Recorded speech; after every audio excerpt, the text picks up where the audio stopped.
નમસ્કાર દર્શક મિત્રો, જનરપન ન્યૂઝમાં આપનું સ્વાગત છે। હું છું આપણો મિત્ર કંચન પરમાર। આવો સાંભળીએ આજના મુખ્ય સમાચાર। સ્વર્ગસ્થ નકુભાઈ દેસાઈની સ્મૃતિમાં ચિત્તલમાં 128મો નેત્ર યજ્ઞ યોજાયો। તાલુકા પંચાયતના 3 પક્ષના ઉમેદવારોના હસ્તે દીપ પ્રાગટ્ય।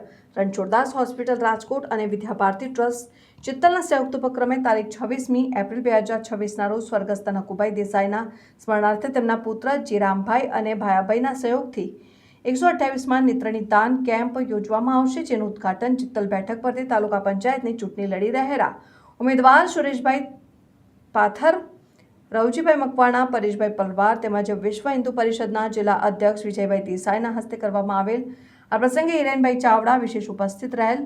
આ નેત્ર યજ્ઞમાં 89 દર્દીઓએ લાભ લીધો હતો, જેમાંથી 29 દર્દીઓને રાજકોટ ખાતે મોતિયાના ઓપરેશન માટે લઈ જવામાં આવેલ।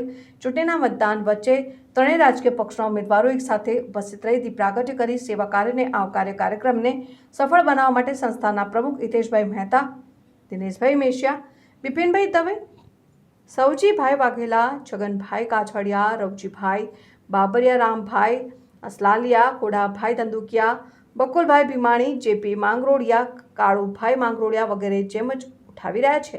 રિપોર્ટર સમીર ખોખર, અમરેલી। રણછોડદાસ હોસ્પિટલ રાજકોટ અને વિદ્યાભારતી ટ્રસ્ટના સંયુક્ત ઉપક્રમે ચિત્તલ ખાતે 128મો નેત્રનિદાન કેમ્પ સંપન્ન થયો, જેમાં 80થી વધુ દર્દીઓને તપાસવામાં આવ્યા।